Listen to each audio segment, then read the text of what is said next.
But the context of this is a 60% increase in people crossing the Channel on the year before, 46,000 almost in 2022. What has he got to do to get a tackle on this in the next year? I think he's got to get on with it, and that means that he needs to be able to do things that don't get overturned by foreign judges. And obviously people are surprised that after Brexit that we still don't have control of our laws and control of our borders, but we are signed up to the European Convention on Human Rights, and that has been, I mean, there's perfectly worthy statements, but we've now got people interpreting that in a bizarre way. And we had this before. Do you remember they were saying that we should give prisoners the vote? And, I mean, they've come up with all sorts of bizarre interpretations.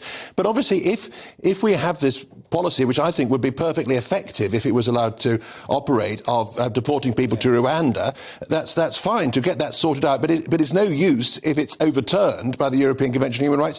And he needs to be prepared to say, no, we're withdrawing from this. And even if he has a bit of disunity, I mean, he's very anxious to avoid sort of rebellions and disunity and controversy, but I think he needs to face up to it. You've got to, well, look, it's the nature of the beast, right? You can't have a completely monolithic world. Can I just say, when it comes to this, Theresa May now chiming in about the victims of genuine modern slavery, and we all know that they exist. I would argue that plenty of them have not actually coming across the Channel. They've existed in existing relationships, for example, in a variety of different areas in this country.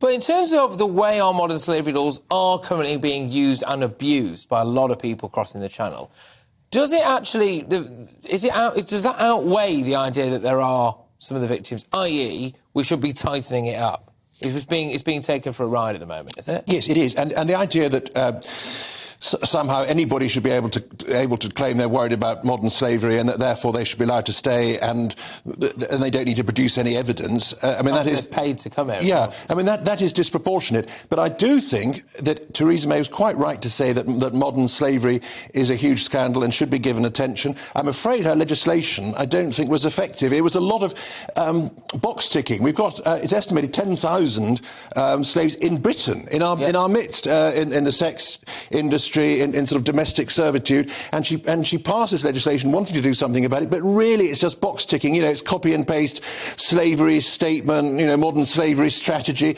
and local authorities that could be doing something practical about it in terms of it overlapping with other problems like benefit fraud and substandard housing and trying to actually rescue these people. There's too much sort of virtue signalling. Here's our statement saying we're very concerned about it. Rishi Sunak says he's going to